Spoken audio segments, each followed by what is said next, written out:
for this, I welcome the Dean's nominee, Professor Saxena, and the ex-nominee, Professor Kyle Rao, and the Dean of Physical Science, and scholars and students.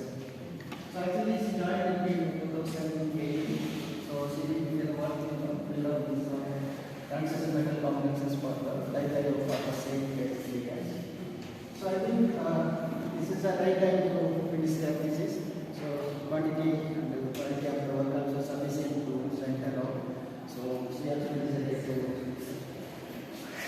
place the reasons. So let's get quickly. So in this case, we ask the student to present about particular fields like. So now I can start. Thank you, sir. Good afternoon, everyone. The respected professor and everyone present. Today I am going to give my solution of the topic synthesis characterization, redox, linear, or partition layer complex of certain diagonal parallel lines. So this is my thesis overview. In chapter 1, I will be discussing about the numerous prospects about the metal redox. Chapter 2 is about the heteroelectric complex. Chapter 3 is about some heteroelectric complex. Chapter 4 deals with some aromatic complex, which are homoelectric complex, and chapter 5 is diagonal complex, and chapter 6 this one is a monomer and diagonal complex. So chapter 1 is metal redox. Since extensive because I will be finishing for 5 minutes, that's why I show you slides that but you are creating for the people, not for yourself. People cannot listen to them. What is the point of creating? Okay, carry. as extensive use of metal has been observed in human body and living being, so researchers come with the idea of metal redox. So what is metal redox? Metal redox is a synthetic drug which contains metal. So different researchers has classified it in a different way, but we have just followed the standard paper according to the mechanism. We have classified it into several classes, like metal complex, deactivated complex, metal complex that deliver an active ligand, complex that deliver an active metal, radiation sensing complex, and radiotherapy complex, which is used for anti-cancer therapy. So condition for designing metal redox. So to design metal redox, first we have to understand the mechanism of the metal redox. How does it work? When we consume the drug orally or any other way, then it just reacts with the body fluids, then it directed to the target tissue. After that, it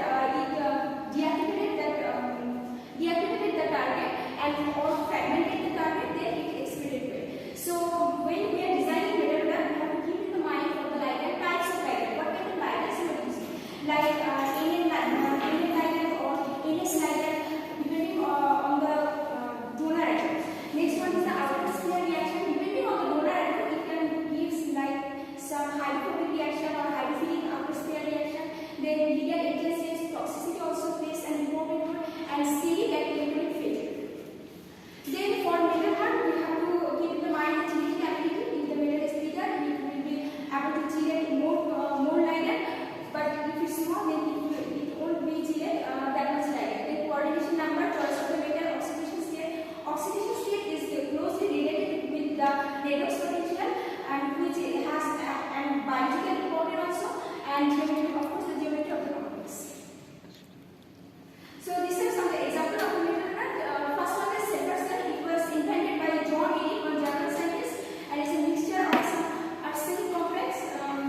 This is the mixture of these two complex, and these are example of some gold complex which is used to treat the inflammation of the joint tissue, and the deuterium is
one is tryptophan 134 located on the surface of the subdomain 1B and another one besides this PRD 212 in the hydrophobic binding pocket in subdomain 2A.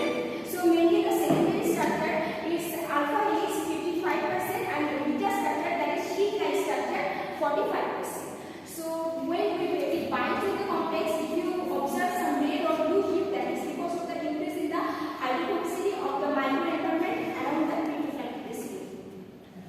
So this is the interaction of the BSA ligands. What we have done, we have taken 5 micromolar BSA. After that, different concentration, with 0 to 5 concentration, we have mixed with that one and take the spectrum. So with the increase of the concentration of the complex, the fluorescent intensity decreases. What does that signify? That signifies that our compound is binding with this BSA1. And for absorbance, because these are reverse process, it increases. So this also proves that our compound is binding with the BSA. So we have plotted the Stern-Palmer equation also. From here, the slope, we got that Ksp value and Ksp equals to Kq equals to Ksp by tau. From here, we have evaluated the Quintin rate constant also. And from here, this is the double logarithmic plot. From the intercept and the slope, you can calculate the binding value and binding site here. And from there, Dsg equals to N and P. From here, you can calculate the Dsg value. So if you see, this is for the L6 and A5 and L6 Stern-Palmer plot, and this one is double logarithmic plot for A5 and L6.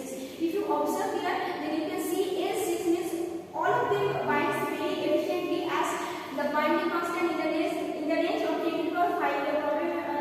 But we observe the L6 one. This one binds more efficiently. Why so? Because this is the enzyme derivative of the pyridine, which has an extensive conjugation or electron rich density. That's why the homologo gap is less. That's why it interacts with BSA nicely. So this is in vitro cytotoxicity assay. So we have done this cytotoxicity assay with against the lung cancer cell, that is H520. So we have plotted the graph with concentration of the complex against the percentage of inhibition. From here, we have calculated the IC50 value. In every region, L1 predominates, but if you see the curve of L3 and L4, in the lower region, L3 predominates, whereas in the higher region, L4 predominates. So what is IC50 value? That is means how much concentration of the compound is required to inhibit the biological process to its half. So from here, you can see that the lower the cytotoxic value, the compound is more active. So according to the cytotoxic efficiency, we can see L1 is greater than L2, is greater than L3, is greater than L4. So this is actinium orange and actinium bromide staining. So actinium orange, this is basically a dye. So this dye reacts with the light cell only and give green fluorescence, whereas actinium bromide, this one reacts with the red cell only and give orange to red color depending on its pre-apoptotic cell or apoptotic cell.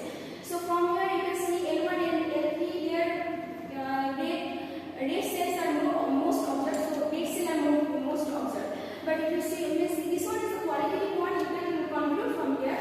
But if you see the bar diagram, here also you can see necrosis is not good, but if you see the apoptosis, then L1 and L3 shows the most effectiveness.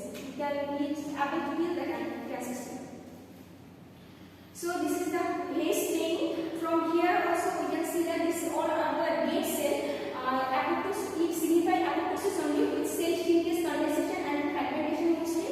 So from here also you can see that means normal cell means there is live cell and abnormal cell. This is after 24-hour incubation. So from here also you can see that L1 and L3 is the most efficient compound. We have optimized the geometry with the Gaussian software. This is the picture of the all complexes. From here also, if you see, after calculating the energy depth for the L6, L5 and L6 are mostly comparable. So we can see that the L5 and L6, these two, as it has low energy depth, so this compound will be more reactive. And that's why we have observed in BSA binding also that binding compound, it binds with the BSA mostly.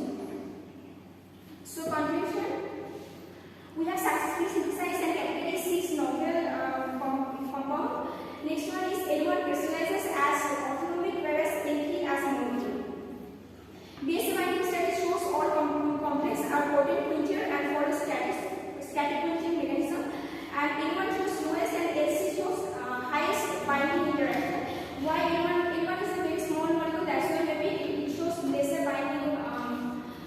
binding interaction, and L2 and L4 these two shows low toxicity. Why? Because this means in literature it is reported that due to the presence of benzyl ester group, maybe it wouldn't interact with the cancer cell that much. And all compound we can use as anti-cancer drug. So this is my chapter 3. Here I will be discussing about some heterolytic complex. So what is heterolytic complex? Means different type of ligands bind with one metal ion simultaneously. So what is the advantage? Advantage is there means different kinds of ligands have different kind of biological activities. If it has different biological activities, so we can introduce in the same time with one ligand, and we can flexible the design also with changing the ligand, and that's how we get the structural diversity, and it has a multi-functional application from anti-cancer to catalytic activity. And in this chapter with diphenylcarosine we have choose 110 as phenanthroline as fluoride. Why we have choose 110 phenanthroline? Because 110 is inferior in gene metal complex. It has higher affinity for gene but lower affinity for complex. So besides that, this 110 phenanthroline, this has actually planar structure. It has planar structure, and that's why it has ability to interact with the DNA by interaction. So this is the DNA synthesis of tridentylactase. So as you can see that first we introduce pyridine with hydrogen, then pyridine with CH3, then pyridine with PH. Means I am talking about how do we differ this R1 to R2. Then we introduce quinoline, then quinazoline, then imidazole, then benzimidazole, then N-diol. So this is the synthetic procedure of making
this is intracellular reactive oxygen species study.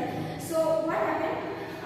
If you kill the cancer cell, then in mitochondria the ROS generation will be more. If ROS generation will be more, that means that your compound is more effective. So from this bar diagram, you can see that it shows the most ROS generation. So this is the most effective compound. And here this DCLDA assay in A549 cells, it shows that relative this one is the concentration of one dye and this is the relative intensity. From here also from peak we can tell that this is for 0 hour, this is for 24 hour and this is 48 hour. So from here we can tell that for 24 hours the generation will be high, but a little bit less for 48 hours. This is for this reactive oxygen species. Even if we do the same using, this is the control, even we can say that for 5 is the most the same using. This is the qualitative one, even one shows so many days also. So apoptosis studies. So the same thing we have done here against A549 cell. From here we can see that 5 shows apoptotic cell more compared to the other compound, and that is the Duffy staining. Duffy staining means Duffy only reacts with the that live cell. So here in 5 you will observe less live cell compared to the other complex. So in short, we have successfully synthesized and characterized 8 novel metal complex, and X-ray diffraction studies shows that it has square pyramidal geometry rather than diagonal bipyramidal, and according to ER spectra, even the identity remained same in the solution, and copper 2 to copper 1 the redox potential is determined by the heterocyclic group present there, and in addition to the partially interconnecting phenol means all the heterocyclic group, it has significant important to make it efficient and etc. And A549 cell, it only triggered the apoptosis, not it doesn't have any kind of effect on the normal cell, and 5 compound shows the highest number of ROS generation. That's the only thing we have summarized from here. So chapter 4 is the influence of the allied dihydrocarboxyl. So here we will discuss about some hemolytic complex. So as we know, means in heterocyclic complex has an important contribution for making drug also, because in heterocyclic complex you can introduce nitrogen or hydrogen, sulfur like that. So you can modify the solubility and its environment. Then depending on the donor group, you can just change the polarity also. Apart from that, you can optimize its ADME property and toxicity and hydrogen bonding, which is the most important characteristics of the drug. That one also you can evaluate. Here I have shown some aerosol derivative drug and phenolphthalein derivative drug. So this is the general synthesis of vitamin drivers. First we have synthesized that aldehyde. After that we condensed with that dihydrocarboxyl and got the complex. First one is N-dimethyl, other one is N-dimethyl, then carbazole, then phenothiazine, then pyrene, and then phenyl derivative of the carbazole. So this is the synthetic procedure. Actually we have done in 1 to 2 means first we dissolve the ligand in the methanol, after that we stick it with the complex, after that we got this bilated complex. So these are the structure, C1 to C6. So this is the animal structure. It's the same one, like this 13.6 is for NH, all these are aromatic proton, and this compound is for aliphatic group. This CH3, CH3 and SCH3. For carbazole one, this is the 38 spectra. This is for C1S group, and this is for C1N group, 148. And these things like 17 is for SCH3, means that carbon, and this one is for this carbon. So these are the mass spectra of my ligand, one of my ligand and one of my complex. So I spectra of the ligands here, as you can see, here also this 3104 vanishes when we take that one, the IS spectra of the complex, that 2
binding study, the same thing. So with the increase of the concentration of the complex, the intensity decreases, proves that our compound binds to the complex. And we have plotted the standard Palmer plot. From here we can see that Ksp value, that is Stan Palmer constant, is greater for C4 and for C5 is very less, 1080. But if you see the range 10 to the power 3 is almost in the same range, and constant also, that quenching rate constant also calculated, and here it only shows the most effective one, but the range is same one. So logarithmic plot, from here we have calculated the binding site, that N, and Kb also, that binding value. From here we can see that C2, it has, means all the range mostly same, so all are binds with the base very nicely, but 3.3 this value is very higher. For C2 it's higher, but for C4 is 1.56, that binding site is higher, and C5 is little bit less. But if you compare this one, so all have like one binding site like that, and this is for pH values. So we have successfully synthesized and characterized unordered series of mononuclear copper 2 complex of type CuL2. Exerted replace that square planar geometry for the C2, and all complex are coated features because it shows effective bind with the BSF, and C4 has the highest binding affinity towards the BSF. In future aspect, we can say that it could be used as anti-acid drug. So chapter 5 is new class of bilated NS ligand of copper 2 complex synthesis, characterization, and base binding interaction. So nowadays multiple resistance is the problem, because all if you are taking drug, what happened that external particle, it puts some resistance against that. For that purpose we have to do this drug protein interaction studies, and for this one the best thing is you can see the DART and the BSA binding studies, because BSA has like 77% similarity with the human one, so BSA will be the most effective. So this is the general synthesis of ligand. Here we have introduced all the diketone like diphenyl, then anisine, then acetylquinone, then phenanthroline, then acetylene. So here we have introduced one extra binding site, and this is a very small molecule with no binding site. So we just want to compare which one will show most effectiveness to bind with the base. So this is the synthetic procedure of the mineral complex. This complex has been dissolved in the mineral. After that 1 hour of study, we got this complex. So these are the structure, 1 to 6 structure of the complex. So this is the NMR studies. From here, this is for NH 15 for 40. This is for this NH. These are for aromatic one, and 2.71 is for SHP, and in 13 NMR 203.69 is for C-double-bond-S, means this carbon, and 181.16 is for C-double-bond-N, this carbon, and these are for aromatic one, and 17 is for this carbon, this CH3. So these are the mass spectra, mass of the ligand, and mass of the complex. This is the IR spectra, same thing happened. It disappears when it binds with higher form only. And CO, for here one new peak appear. This is for CO at 1700. So this is the UV visible spectra of the ligand, which is mainly close to N to pi star and pi to pi star transition. This is the UV visible spectra of the complex, because it's such a bulky ligand and so many aromatic compounds are there. So when you are taking the UV visible ligand, then when you are taking the UV visible spectra for the complex, what happens? You will get such a broad spectra. So from here 452 to 406, these are mainly because to ligand to metal complex, metal transfer complex like NMC1. So this is the crystallography studies for now. So we got the tau value is 0.39, which is closest 0.39, which is closest to 0, and it crystallizes with the orthogonal group and PbCl. This is crystallography studies for 6. From here we can see tau equals to 0.45. 0.45 means it could give the 6-4 structure. It crystallizes with monoclinic group and with space group P2.5.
and this one is the same thing. When only we differ this one, R equals to CH3 means C3, R equals to CH2PH equals to C4.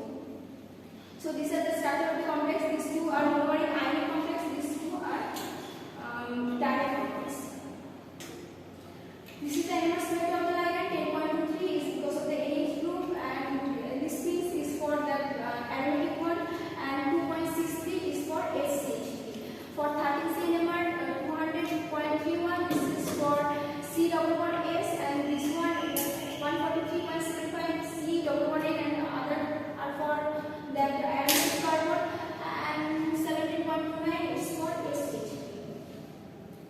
This is the NMR of the complex. As copper 1 is ketone system, and NMR I have taken the NMR. So here also you can observe the NH proton at 8.25, and this one is for SH21. 2.45 is for this one SH21, and this is the NMR spectrum of the diamond complex. From here also you can see the 2 protons count at 8.82, as 2 protons are present here, and these are for aromatic one, and this 2 is for SH. So the interesting thing is the monomeric one binds in a thiol form, not thiol form, whereas this one binds in a thiol form. So these are the mass spectra of the ligand, and this is for the complex. So this is the IR spectra. So from here, as you can see, this is for 2 ligand 3.36 and 3.79. Actually, this one we have taken with the reference to KBR. That's why the quadratics comes. Otherwise, it will come. This is the equivisible spectra. It gives a very broad spectra, as so many aromatic carbons are present in phenyl. So 224 to 260. This is because 16 aromatic. This is attributed to the ligand, metal to ligand charge transfer, that is MMCT condition. So this is the crystallographic studies for C1. For here, as you can see, it crystallizes with the monoclinic group with tau value 0.83, and with the space group is P21 by C. Now it has been calculated with this formula 363 minus alpha plus beta divided by 141. Now the question is, as tau value is 0.83, it's closest to 1. That also proves that this compound, it binds with the tetragonal one, it is distorted tetragonal. But if you see the angle, it differs with the ideal bond angle 109. So this is the crystallographic studies of the diamond complex. From here you can see there is one interaction between copper 1 to copper 2. Two copper environment present, and mostly the compound is symmetric, but little bit different is here. That's why I have calculated tau value for copper 1 also, which is 0.18. For copper 2 is 0.21. It's very closer. So we can conclude that it comes in a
then I will